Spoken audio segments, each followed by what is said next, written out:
الحمدللہ والصلاة والسلام علی رسول اللہ اما بعد۔ سب سے پہلے میں تمام پارٹیسپینٹس کا اس رمضان ورکشاپ میں استقبال کرتا ہوں، اور یہ اللہ کا بہت بڑا فضل ہے۔ ہمیں اس پر اللہ کا شکر ادا کرنا چاہیے کہ اللہ نے ہمیں رمضان سے پہلے رمضان کی تیاری کرنے کے طریقے کے متعلق سننے کی توفیق عطا فرمائی، کہ اللہ رب العالمین نے ہمیں یہ توفیق دی ہے کہ ہم اس ورکشاپ میں جوائن ہوں۔ ظاہر ہے جو حضرات بھی جوائن ہوئے ہیں ان کے اندر یہ خواہش ہے کہ ہم کس طریقے سے اپنے آنے والے رمضان کو زیادہ سے زیادہ بہتر بنا سکیں، اور کس طریقے سے آنے والے رمضان میں ہم اللہ کو زیادہ سے زیادہ راضی کر سکیں۔ تو یہ توفیق ملنا، یہی اللہ کی خوشنودی اور اس کی رضامندی کا پہلا اسٹیپ ہے، کہ آپ کو اللہ نے یہ توفیق دی ہے، ہمیں اللہ نے یہ توفیق دی ہے۔ اب اس توفیق کا صحیح استعمال کر کے ہم کس طریقے سے اللہ رب العالمین کو راضی کرنے والے بن جائیں، اور رمضان کے صحیح اہمیت، اس کی جو اصل ہمیں جس طرح قدر کرنی چاہیے اس طرح قدر کرنے والے بن جائیں۔ اور چند باتیں اسے بھی اپنے ذہن میں رکھیں کہ یہ جو لیکچرز دیے جائیں گے، جو مختلف ٹاپکس پہ ٹوٹل 6 سے 7 ٹاپکس کور کیے جائیں گے ان 2 دن میں، آپ اپنے قلم اور کاپی کو اپنے ساتھ رکھیں، نوٹ بک کو اپنے ساتھ رکھیں، اور اپنی کنوینئنس کے اعتبار سے جس لینگویج میں آپ کو آسانی ہو، امپورٹنٹ پوائنٹس کو ضرور نوٹ کریں۔ ہمارے جو سلف صالحین تھے رحمہم اللہ، ان کا یہ معمول رہا ہے کہ وہ جو علم سیکھتے تو اپنے علم کو وہ قلم بند کر لیا کرتے، یعنی اسے نوٹ کر لیا کرتے، لکھ لیا کرتے، کیونکہ انسانی میموری جو ہے وہ کب بھول جائے، وہ چیزیں کب نکل جائیں انسانی میموری سے، اس کا پتہ نہیں ہے کسی کو۔ لہٰذا لگتا ایسا ہے کہ ہم ساری چیزیں یاد کر لیں گے، لیکن اگر ہم ان چیزوں کو، ان پوائنٹس کو لکھ رہے ہیں، ہر ورڈ کو نہیں لکھنا ہے، جو باتیں آپ کے سامنے پیش کی جا رہی ہیں ان کو سمرائز کر کے ان کے پوائنٹس کو جو ہے آپ نوٹ کر لیں، تاکہ آئندہ ریکال کرنے میں آپ کے لیے آسانی ہو۔ دوسری چیز، تو تمام افراد کے ذہن میں یقیناً سوالات ہوں گے، ہر ایک کے سوال کا جواب دینا ظاہر ہے یہ پاسبل بات نہیں ہے، چونکہ صرف دو گھنٹے کی ورکشاپ ہے آج، اور کل بھی 2 گھنٹے کی ورکشاپ ہے۔ تو اس کے لیے طریقہ کار یہ متعین کیا گیا ہے کہ آپ حضرات کے ذہن میں جو بھی سوال آئے وہ آپ میسج کے ذریعے، کمنٹ کے ذریعے لکھ دیں، وہاں پہ بھی آپ اپنے کوسچنز لکھ سکتے ہیں۔ تو ان میں سے 2-3 سوالات کہ ان سوالات کو لیا جائے، اہم سوالات جو نظر آئیں انہیں ہم لیں انشاءاللہ تعالی۔ تو جو میرا ٹاپک ہے وہ ہے ویلکمنگ رمضان، کہ ہم رمضان کا استقبال کس طرح کریں۔ ہم دیکھتے ہیں معاشرے میں کہ رمضان کے استقبال کرنے کے مختلف طریقے ہوتے ہیں، مختلف پروگرامز منعقد کیے جاتے ہیں، مختلف سیمینارز ہوتے ہیں، اور مختلف جو ہیں تقریریں ہوتی ہیں، ورکشاپ جو ہم کر رہے ہیں یہ بھی ایک طریقہ ہے۔ البتہ یہ جو سارے طریقے ہیں یہ رمضان کے استقبال کرنے کا اصل طریقہ نہیں ہے، بلکہ یہ ذریعہ ہے کہ اس ذریعے کے واسطے سے ہم یہ جان سکیں کہ استقبال رمضان کس طریقے سے ہونا چاہیے۔ رمضان کو ویلکم ہم اس ورکشاپ سے نہیں کر رہے ہیں، رمضان کا استقبال ہم تقریروں کے ذریعے یا پروگرامز کے ذریعے نہیں کرتے۔ سلف صالحین، اللہ کے رسول صلی اللہ علیہ وسلم اور صحابہ کرام نے جس طریقے سے رمضان المبارک کا استقبال کیا ہے، اس طریقے کو جاننے کے لیے اس ورکشاپ کو منعقد کیا گیا ہے۔ تو ہم نے ورکشاپ کو جوائن کر لیا تو اس کا یہ مطلب نہیں کہ ہم نے رمضان کا استقبال کر لیا، رمضان کا استقبال کرنا ابھی باقی ہے۔ تو رمضان کا استقبال اللہ کے رسول صلی اللہ علیہ وسلم اور صحابہ کرام کس طرح فرمایا کرتے تھے، اسے ہمیں جاننا ہے۔ آپ کو معلوم ہونا چاہیے کہ اللہ کے رسول صلی اللہ علیہ وعلی آلہ وصحبہ وسلم شعبان کے مہینے سے ہی رمضان کی تیاریاں شروع کر دیتے تھے۔ حضرت عائشہ رضی اللہ عنہا فرماتی ہیں کہ اللہ کے نبی صلی اللہ علیہ وسلم جتنے زیادہ نفلی روزے شعبان کے مہینے میں رکھا کرتے تھے، اتنے زیادہ نفلی روزے کسی اور مہینے میں نہیں رکھتے تھے۔ اتنا اہتمام ابھی سے ہوتا تھا۔ حضرت اسامہ بن زید رضی اللہ عنہ نے اللہ کے رسول صلی اللہ علیہ وسلم سے یہ سوال کر لیا کہ یا رسول اللہ صلی اللہ علیہ وسلم، کیا مسئلہ ہے کہ ہم آپ کو دیکھتے ہیں کہ آپ شعبان کے مہینے میں بڑے کثرت کے ساتھ روزے رکھتے ہیں؟ تو اللہ کے نبی صلی اللہ علیہ وسلم نے اس کے پیچھے جو وجہ تھی، جو ریزن تھی، وہ آپ صلی اللہ علیہ وسلم نے بیان فرمایا۔ وہ کیا اللہ کے نبی صلی اللہ علیہ وسلم نے کون سی بات ارشاد فرمائی؟ آپ صلی اللہ علیہ وسلم نے فرمایا کہ دیکھو، شعبان کا مہینہ رجب اور رمضان کے درمیان کا مہینہ ہے، بیچ کا مہینہ ہے۔ رمضان اور رجب اور رمضان کے درمیان شعبان ہے، اس کے بیچ میں شعبان ہے، اور یہ ایک ایسا مہینہ ہے جس میں اکثر لوگ غافل رہتے ہیں، لوگ اکثر غفلت میں رہتے ہیں، اور یہ ایک ایسا مہینہ ہے جس میں پورے سال کے اعمال، جو گڈ ڈیڈز یا کوئی بھی ڈیڈز، برے ڈیڈز ہوں یا اچھے ڈیڈز ہوں، انسانوں کے اعمال، انسانوں کے ڈیڈز اللہ رب العالمین کے سامنے پیش کیے جاتے ہیں۔ تو مجھے یہ بات پسند ہے کہ میرے اعمال، میرے ڈیڈز اللہ کے نبی اللہ رب العالمین کے پاس اس حال میں پیش کیے جائیں کہ میں روزے سے رہوں۔ تو آپ صلی اللہ علیہ وسلم نے اس میں شعبان کی اہمیت بھی بیان کر دی، اور یہ بھی بیان کر دیا کہ رمضان کی تیاری ہمیں شعبان سے ہی شروع کر دینی ہے۔ تو آپ صلی اللہ علیہ وسلم روزے بھی رکھنا شروع کر دیتے اور عبادات بھی کثرت سے کرتے۔ کیوں؟ کیونکہ ظاہر ہے رمضان کا ایک ایک منٹ بڑا قیمتی ہے۔ اب عموماً کیا ہوتا ہے، عموماً یہ ہوتا ہے کہ جب ہم رمضان کے پورے سال ہم نے تو روزے رکھے نہیں، نفلی روزوں کی عادت رہی نہیں، اب رمضان سے جب ہم نے روزہ رکھنا شروع کیا تو شروع کے ایک ہفتے تو ہمیں روزے سے اور عبادات سے یوز ٹو ہونے میں ہی لگ جاتا ہے۔ تو شروع میں طبیعت بھی خراب ہوتی ہے، روزے رکھنے سے طبیعت بھی بگڑ جاتی ہے، چونکہ ابھی پورے سال ہم نے رکھا نہیں، ہمیں اس کی عادت ہی نہیں رہی۔ تو اب ہم نے جب روزے رکھنا شروع کیا ایک سال کے بعد، تو پھر ہمارے جسم میں بھی ہمیں تکلیف ہونے لگی، طبیعت بھی خراب ہونے لگی، اور پھر ایکٹیو بھی ہم زیادہ نہیں رہ پائے۔ تو اس روزے سے یوز ٹو ہوتے ہوتے تقریباً ایک ہفتہ رمضان کا گزر جاتا ہے، اس کے بعد پھر ہم عادی ہو جاتے ہیں روزے کے۔ لیکن اس کی وجہ سے کیا ہوا، شروع کے ایک ہفتے میں جس طرح ہمیں اللہ کی زیادہ سے زیادہ عبادت کرنی چاہیے تھی، اس میں ہم پیچھے رہ جاتے ہیں۔ تو اللہ کے نبی صلی اللہ علیہ وسلم اور صحابہ کرام اور سلف صالحین رحمہم اللہ، یہ حضرات شعبان سے ہی روزہ رکھنا شروع کر دیتے تھے، شعبان کے ہی سے ہی روزے رکھنے شروع کر دیتے تاکہ عادی ہو جائیں اسی مہینے میں، اور جو کچھ شروع میں طبیعت خراب ہونی ہے اور دیگر پریشانیاں ہونی ہے وہ شعبان میں ہی ہو جائے۔ اب جب رمضان کا مہینہ شروع ہو رہا ہے تو پورے ایکٹیو ہو کر جو ہے ہم عبادات کریں۔ اسی طرح بہت سے لوگوں کا عام دنوں میں قیام اللیل کرنے کی عادت نہیں ہوتی، تہجد کرنے کی عادت نہیں ہوتی، تو اللہ کے نبی صلی اللہ علیہ وسلم اور صحابہ کرام اور ہمارے جو علماء اور سلف صالحین گزرے ہیں، وہ شعبان میں عبادتوں کی کثرت کرنے لگتے، عبادتوں کی تعداد بڑھا دیتے۔ رمضان میں جو معمولات اور جو شیڈیول عبادتوں کی ہوتی ہے، اس سے ملتے جلتے شیڈیول پر وہ عمل کرنے شعبان سے ہی لگ جاتے، تاکہ رات کی نمازوں کی بھی عادت شعبان میں ہی لگ جائے، رمضان میں جا کے جو ہے وہ پریشانی نہ ہو۔ تو رمضان المبارک کا استقبال بھی ہمیں اسی طریقے سے کرنا ہے۔ تو سب سے پہلی چیز تو یہ ہے کہ اپنی نیت کو خالص کریں، اور اس چیز کو ذہن سے نکال دیں کہ اس آنے والے رمضان کو ہم رسم و رواج کی طرح نہیں گزاریں گے کہ ہر سال رمضان آ رہا ہے، بس وہ افطار پارٹی ہوتی ہے، سحری کرنا ہے، رات میں گھومنا ہے، تراویح پڑھنی ہے امام صاحب کے پیچھے، اور دن بھر میں روزہ رکھنا ہے، بس یہی ہے۔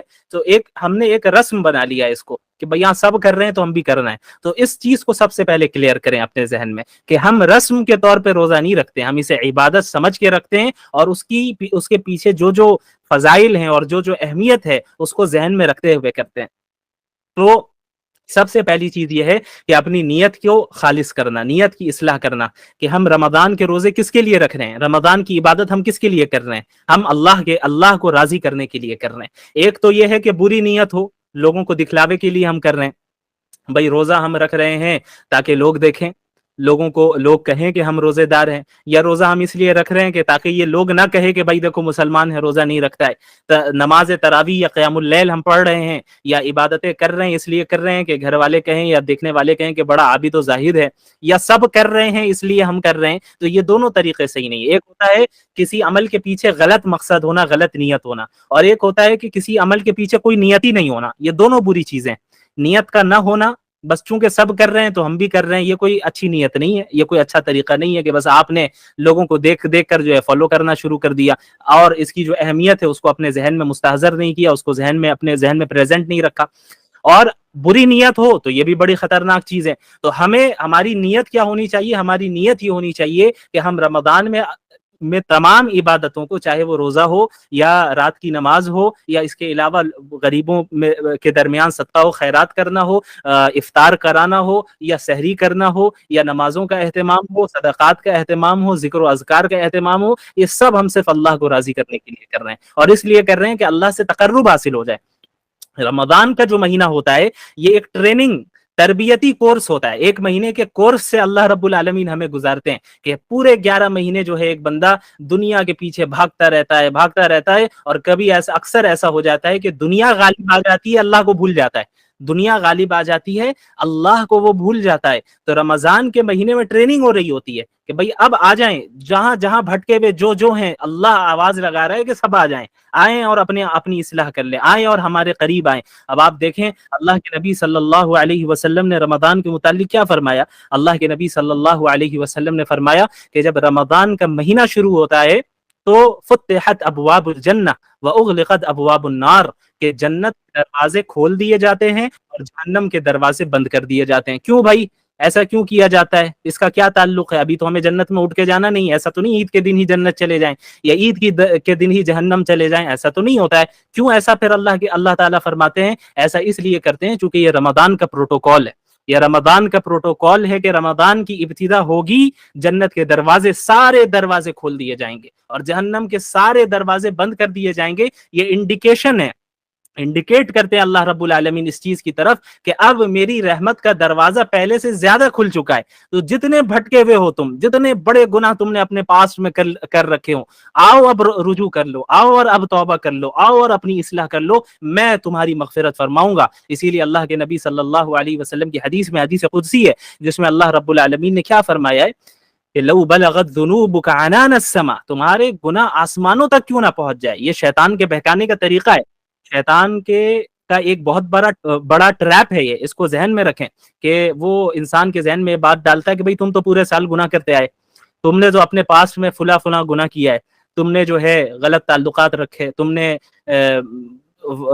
کسی کا مال دبایا ہے، اور تم نے جو ہے زنا کیا ہے، تم نے یہ کیا ہے، تم نے وہ کیا، یہ سارے گناہ اپنی جگہ پر، اس سے توبہ کرنا ضروری ہے، اور جن کا حق دبایا گیا ہے ان تک حق لوٹانا ضروری ہے۔ لیکن شیطان کیا وسوسہ ڈالتا ہے؟ شیطان یہ وسوسہ ڈالتا ہے کہ بھئی اب عبادت کر کے کیا فائدہ، تم نے تو پچھلے سال گناہ کیے تھے، ابھی پچھلے مہینے تم نے یہ غلطی کی، پچھلے مہینے تم نے اللہ کی اس طرح نافرمانی کی، تو اب تمہاری دعا کرنے سے جو ہے، تمہاری دعا سے اللہ کو تمہیں معاف کرنے والا نہیں ہے، کس منہ سے اللہ کے پاس جاؤ گے؟ یہ شیطان کا ٹریپ ہے، اس سے بچنا ہے۔ اسی لیے اللہ رب العالمین نے فرمایا قل یا عبادی الذین اسرفوا علی انفسہم لا تقنطوا من رحمت اللہ، کہ اللہ کے رسول آپ میرے بندوں سے کہہ دیجئے۔ یہ دیکھیں آپ، اللہ بندے کہہ کر پکار رہے ہیں ہر ایک کو، جو بڑے سے بڑا دیندار ہے اس کو بھی، اور جو بڑے سے بڑا گنہگار ہے اس کو بھی، آخر سب اللہ ہی کے بندے۔ اللہ فرما رہے ہیں کہ آپ میرے بندوں سے کہہ دیجئے لا تقنطوا من رحمت اللہ، کہ تم اللہ کی رحمت سے مایوس نہ ہو، اللہ کی مرضی سے مایوس نہیں ہونا ہے۔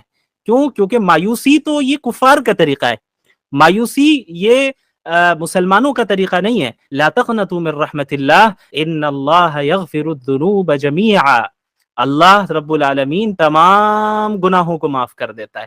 انہ هو الغفور الرحیم، یقیناً اللہ رب العالمین بار بار معاف کرنے والا اور بار بار رحم کرنے والا ہے۔ ایک انسان اسے گناہ ہو جائے وہ توبہ کرے، توبہ کا دروازہ موت تک کھلا ہے ہم سب کے لیے۔ اللہ کے نبی صلی اللہ علیہ وسلم نے فرمایا کل بنی آدم خطاؤن وخیر الخطائین التوابون، کہ تمام انسان گناہگار ہیں، تمام انسان گناہگار ہیں، اور سب سے بہترین گناہگار وہ ہیں جو بار بار توبہ کرے، بار بار اللہ کی طرف رجوع کرے۔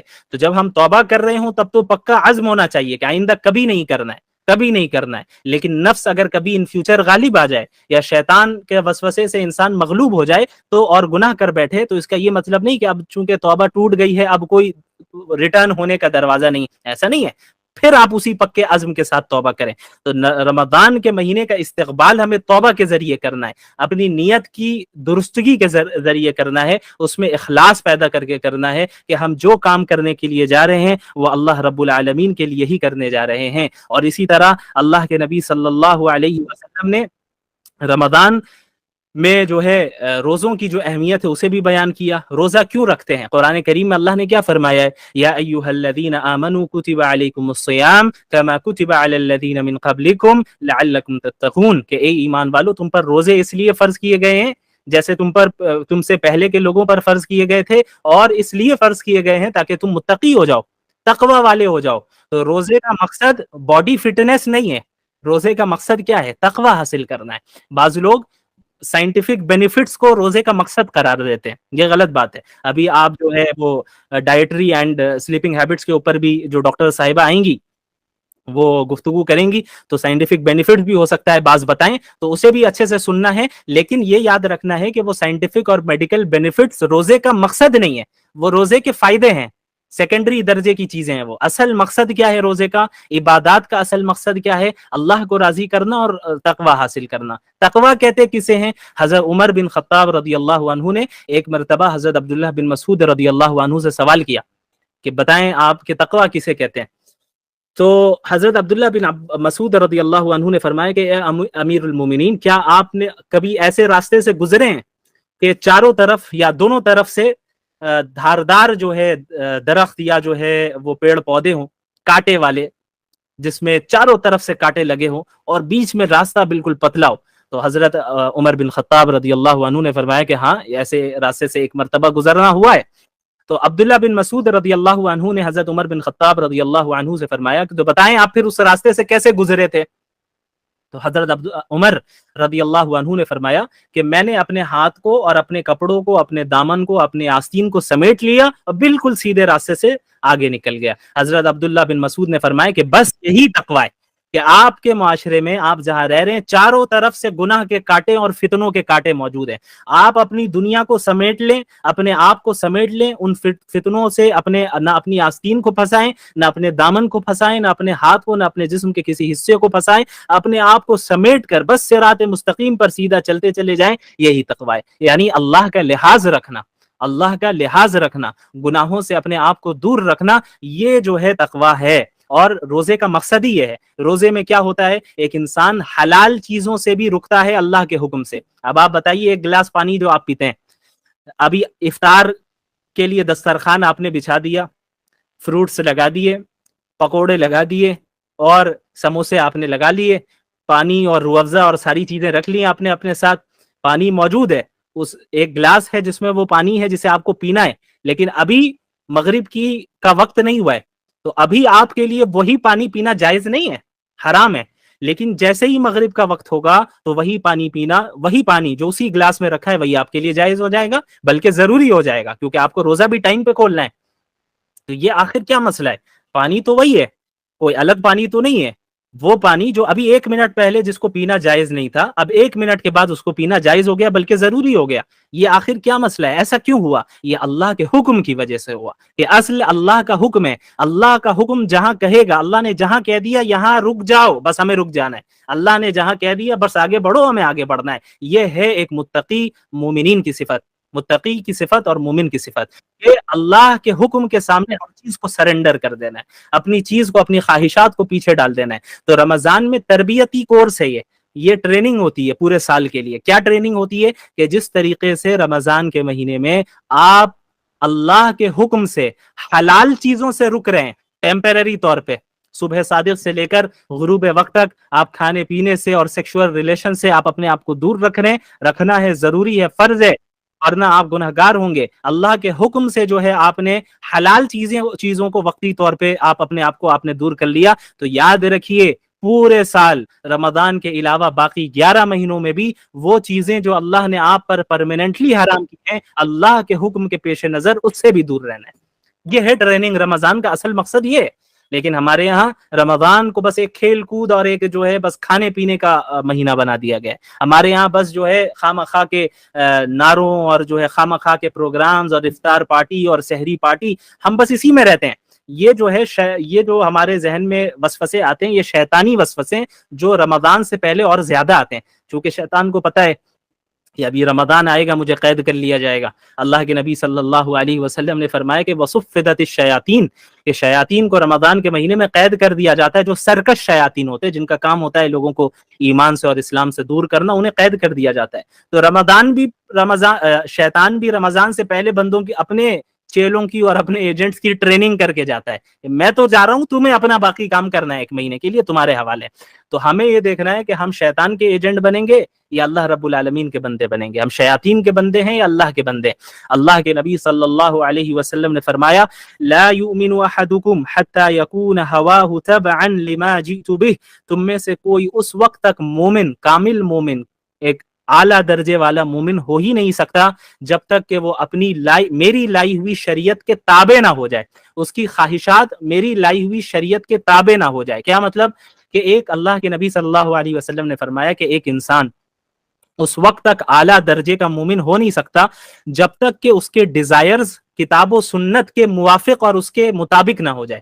ایک ہماری خواہش ہو رہی ہے مجھے حجاب نہیں پہننا ہے، میرا جسم میری مرضی، لیکن قرآن کہہ رہا ہے کہ عورتوں سے کہو کہ وہ حجاب پہنے. اب یہاں پہ امتحان ہو رہا ہے، یہ امتحان کی جگہ ہے کہ اب یہ میری بندی اللہ میرے حکم کو ترجیح دے گی یا اپنی خواہشات پہ عمل کرے گی.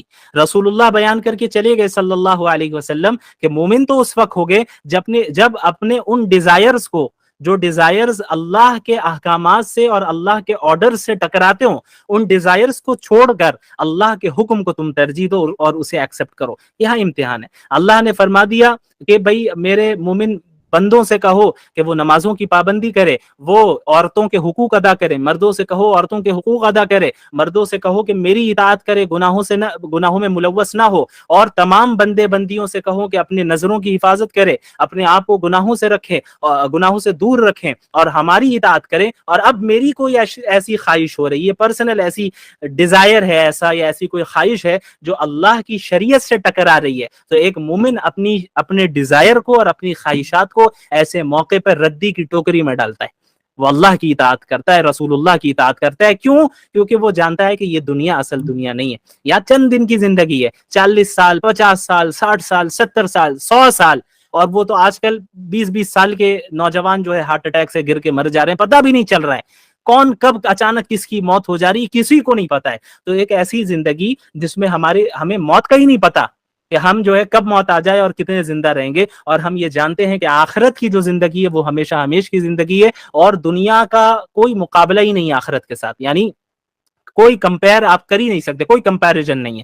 اس کی ایک مثال اللہ کے رسول صلی اللہ علیہ وسلم نے دی کہ تم ایک سمندر میں ایک نیڈل ڈالو، سوئی ڈالو، اور اس سوئی کو باہر نکالو، تو اس سوئی پر جو پانی لگا ہے یہ دنیا ہے، اور جو سامنے سمندر موجود ہے یہ آخرت ہے. اللہ اکبر. آپ اس سے اندازہ لگائیں کہ آخرت کے سامنے دنیا کی کوئی حیثیت نہیں. اور جنت کی وہ نعمتیں جو اللہ کو فالو کرنے میں ہمیں ملیں گی. اللہ کے نبی صلی اللہ علیہ وسلم نے فرمایا ما لا عین رأت ولا اذن سمعت ولا خطر على قلب بشر. یہ جنت ایک ایسی جگہ ہے جسے کسی آنکھ نے نہیں دیکھا، جس کے بارے میں کسی کان نے نہیں سنا، اور وہ انسانوں کے امیجنیشن سے باہر ہے. آپ امیجن کریں، آپ کے امیجنیشن میں آپ لائیں جنت، آپ کتنی لگژریس لائف کو تصور کر سکتے ہیں، امیجن کر سکتے ہیں. جتنی لگژریس لائف کو آپ تصور کر سکتے ہو وہ جنت نہیں ہے، جنت اس سے بہت اعلیٰ ہے. کیوں؟ انسان کی امیجنیشن سے باہر ہے، انسان کے تصور سے باہر ہے. تو اب ایک عقل مند انسان کون ہے؟ جو اس دنیا کی حقیر نعمتوں کو اس آخرت کے لیے قربان کر دیں. ہم یہ نہیں کہہ رہے ہیں کہ دنیا انسان کو نہیں کمانا ہے، دنیا بھی کمانا ہے، مسلمان کو ہر فیلڈ میں رہنا ہے، لیکن اور اپنی خواہشات پہ بھی عمل کر سکتے ہیں، لیکن اس وقت تک جب تک وہ اسلام کی باؤنڈریز کے اندر ہو.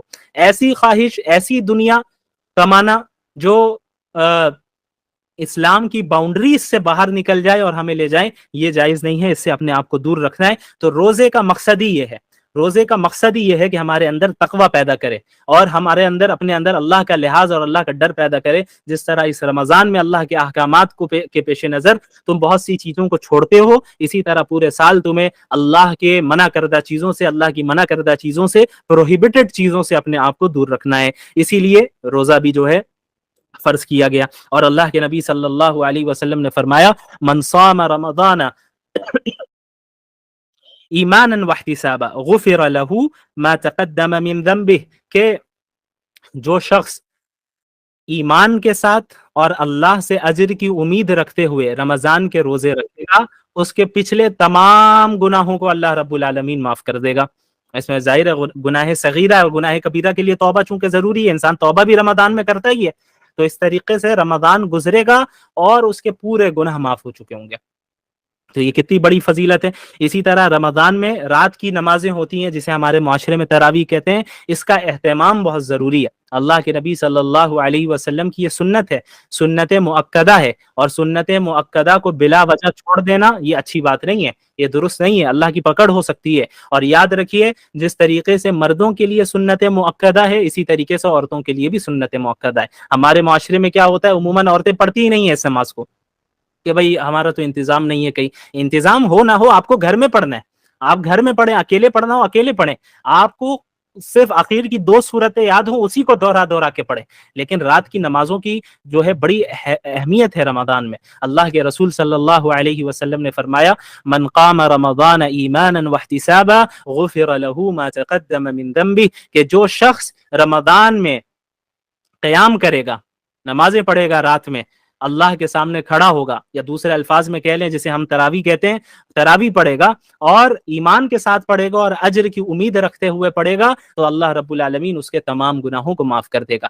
روزے کی بھی یہ فضیلت اور قیام اللیل کی بھی یہ فضیلت، کتنی بڑی فضیلت! لیکن بڑے افسوس کی بات ہے ہمارے معاشرے میں چند افراد ایسے ہیں جو امت کو اللہ سے نہیں جوڑتے ہیں، امت کو وہ توڑنا چاہتے ہیں۔ اسی لیے آپ دیکھتے ہیں کہ جیسے رمضان کا مہینہ آیا فوراً لڑائیاں شروع ہو گئی، تراویح 8 رکعت یا 20 رکعت، 20 رکعت بدعتی، 8 رکعت بدعتی۔ یہ بدعتی اور مشرک اور یہ سارے کافر ہونے کا جو ٹرینڈ چل پڑا ہے ہمارے یہاں، یہ بڑے خطرے کی چیز ہے۔ یہ چیزیں ہم لوگوں کو اصل مقصد سے پھیرنے کے لیے، ہمارا اصل مقابلہ تو کفار کے ساتھ ہے، اصل مقابلہ ان دشمنان دین کے ساتھ ہے جو ہمارے مسجد اقصی کو قبضہ کرنا چاہتے ہیں، اور وہ ایسے ہیں جو حرمین کو ختم کرنا چاہتے ہیں، وہ ایسے ہیں کہ جو چاہتے ہیں کہ مسلمان کرسچن بنے یا نہ بنے، کم از کم مسلمان نہ رہے۔ وہ نہیں چاہتے کہ آپ اسلام پہ رہے، ان کا کام ہے کہ آپ کے درمیان انتشار پیدا کرنا۔ تو یاد رکھیے رمضان میں ان فضول بحثوں میں نہ پڑے۔ یہ کوئی 8 پڑھنے والا ہو یا 20 پڑھنے والا ہو، اس سے طے نہیں ہوگا کون جنت میں جائے گا کون جہنم میں جائے گا۔